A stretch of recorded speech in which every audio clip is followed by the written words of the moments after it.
Hello viewers, আজকেও আমি আপনাদের সামনে উপস্থিত হয়েছি গণিতের আরেকটি গুরুত্বপূর্ণ টপিকস নিয়ে। আপনাদেরকে কথা দিয়েছিলাম মূলদ এবং অমূলদের পূর্ণাঙ্গ একটা ক্লাস নিয়ে আপনাদের সামনে হাজির হব। সেই ওয়াদা পূর্ণ করার জন্য আজকে আবার আপনাদের সামনে আসা। আজকে আমরা শিখব মূলদ কি এবং অমূলদ কি। গত 40তম বিসিএসে মূলদ থেকে একটা কোশ্চেন আসছে, সেখানে বৈশিষ্ট্য আকারে ছিল। একমাত্র আমি এই তথ্যগুলো বৈশিষ্ট্য আকারে উপস্থাপন করছি। যারা আমার ভিডিও আগে দেখছে বা ক্লাস করছে তারা অনেক বেনিফিটেড। আপনারা আজকে ভিডিওটি মনোযোগ সহকারে দেখুন, আশা রাখি আপনারাও উপকৃত হবেন।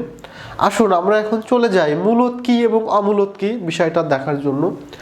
আসেন, মূলদ এবং অমূলদ হলো বাস্তব সংখ্যার প্রধানত যে দুই প্রকার তার অংশ। যারা আগের ভিডিওটি দেখেন নাই তাদের জন্য পরামর্শ হলো আগের ভিডিওটি একটু দেখে আসেন, তারপরে এটা দেখেন, ইনশাল্লাহ আপনাদের কাজে দিবে। তাহলে মূলদ কি? মূলদ সংখ্যাটাকে আপনাকে বড় হাতের কিউ দ্বারা প্রকাশ করা হয়, পরীক্ষা আসতে পারে। মূলদ সংখ্যার সেটকে কোন সংখ্যা দ্বারা প্রকাশ করা হয়? Capital letter Q. আবার অমূলদ সেম কোশ্চেন আসতে পারে যে অমূলদের সংখ্যার সেটকে কি দ্বারা প্রকাশ করা হয়? সেটা হলো কিউ বার অথবা কিউসি, একই কথা। দুটোর যে কোনো একটা সিম্বল দিলেই আপনার প্রকাশ চিহ্ন বোঝাবে। তাহলে আসেন আমরা মূলদ এবং অমূলদ একটা ছকের মাধ্যমে শেখার চেষ্টা করি। আপনারা এই বৈশিষ্ট্যগুলো হুবহু মনে রাখবেন এবং বারবার প্র্যাকটিস করবেন। তাহলে পরীক্ষার খাতায় প্রতিযোগিতামূলক পরীক্ষার যে ধরনের কোশ্চেন আসুক আপনি অ্যান্সার করতে পারবেন। আসুন আমরা বলি, প্রথমে একটা বৈশিষ্ট্য লেখা আছে সকল ভগ্নাংশ সংখ্যা মূলদ। তাহলে বন্ধুরা, ভগ্নাংশ কি? ভাগের অংশকে ভগ্নাংশ বলে, আর এই ভগ্নাংশ হলেই সেটা কি? মূলদ। যেমন 2/3, 3/2, 5/4, 4/5, অর্থাৎ 5 ভাগের 4 ভাগ, 4 ভাগের 5 ভাগ। এটা 4 ভাগের 5 ভাগ সম্ভব না, এটা প্রকৃত অপ্রকৃতর ব্যাপার। আবারও কথা দিচ্ছি, ভগ্নাংশ নিয়ে একটা পূর্ণাঙ্গ ক্লাস আপনাদেরকে নেক্সট আবার দিব ইনশাল্লাহ। তাহলে আপনি যদি প্রকৃত এবং অপ্রকৃত ভগ্নাংশ দেখেন, চোখ বুঝে বলে দেবেন সেটা কি সংখ্যা? মূলদ সংখ্যা। আচ্ছা, তাহলে আসেন পরে একটা বৈশিষ্ট্য দেখেন লেখা আছে দশমিকের পর যদি লিমিটেড অঙ্ক থাকে তাহলে সেটি মূলদ। লিমিটেড মানে কি? সীমাবদ্ধ। সীমাবদ্ধ মানে যেটা আপনি গণনা করে নির্ণয় করতে পারবেন। যেমন দেখেন 0.35 মাত্র 2টা লিমিটেড, 0.750 মাত্র 3টা লিমিটেড, 1.352 দেখেন লিমিটেড, মানে সীমাবদ্ধ আকারে আছে। সেই জন্য এই সংখ্যাটাকে আমরা কি বলবো? মূলদ বলবো। তাহলে আপনারা বুঝছেন আশা রাখি। নেক্সট দেখেন আরেকটা তথ্য আমি দিয়েছি, সেটা হলো দশমিকের পর যদি একই সংখ্যা বারবার থাকে তাহলে সেটি মূলদ। দেখেন উপরের তথ্য থেকে এই তথ্য হচ্ছে একটু সাংঘর্ষিক। এখানে বলছে যে অসীম, একই সংখ্যা বারবার, তাহলে কি? আপনাকে দেখেন 0.33 এবং চলমান কত আছে আমরা জানি না, এইরকম যদি থাকে তাহলে সেটা মূলদ। আগের বার বলছি লিমিটেড, এখানে কিন্তু আনলিমিটেড। শর্ত কোথায়? পার্থক্য কোথায়? এখানে ভিন্ন সংখ্যা, এখানে একই সংখ্যা। যেমন 33। আর একটা উদাহরণ যেমন দেখো 1212, তার মানে 12 12 12 এইভাবে চলমান। তাহলে একই সংখ্যা বারবার থাকলে আমরা সেটাকে কি বলবো? আমরা মূলদ বলবো। তবে এখানে একটা কথা আছে, সেটা হলো একই সংখ্যা বারবার থাকার অর্থ হলো এটা আসলে পৌনঃপুনিক। তাহলে আমরা আরেকটা বৈশিষ্ট্য আনতে পারি, সেটা হলো সকল পৌনঃপুনিক সংখ্যাই মূলদ। পৌনঃপুনিক যুক্ত সংখ্যা দেখলে বন্ধুরা কি বলবেন? বলবেন যে মূলদ। যেমন দেখেন উদাহরণ আছে 0.3 পৌনঃপুনিক, 0.12 ডবল পৌনঃপুনিক।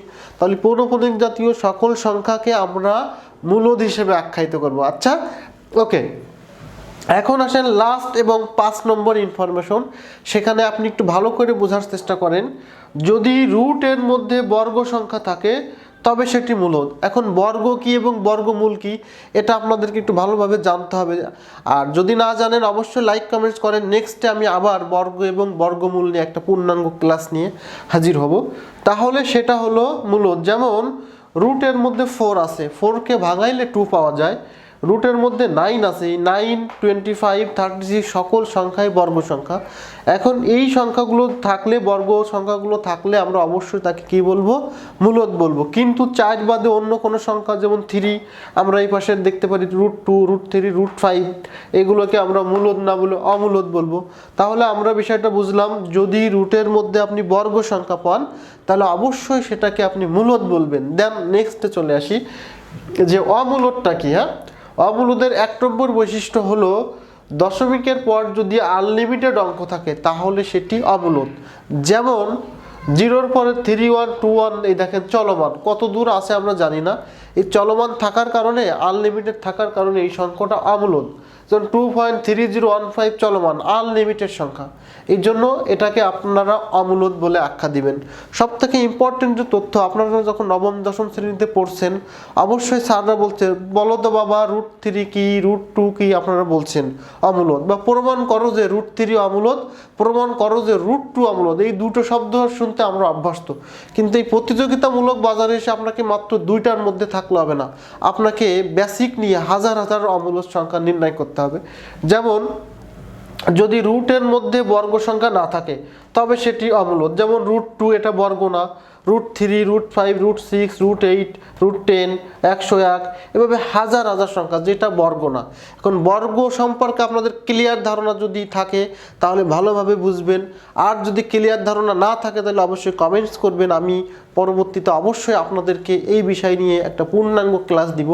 তাহলে আজকে আমরা মূলদ এবং অমূলদের বিষয়টা একটা ছকের মাধ্যমে শিখলাম। অবশ্যই আপনারা উপকৃত হয়েছেন। আপনারা এই ভিডিওটা সবাইকে দেখার জন্য শেয়ার করে সবার মাঝে বিলিয়ে দিন, এবং আপনি আমাদের সরাসরি ক্লাস পাইতে চাইলে স্ক্রিনে দেখা নাম্বারটিতে যোগাযোগ করুন। সবাই ভালো থাকবেন, সবার জন্য সুস্বাস্থ্য কামনা রইল। আসসালামু আলাইকুম।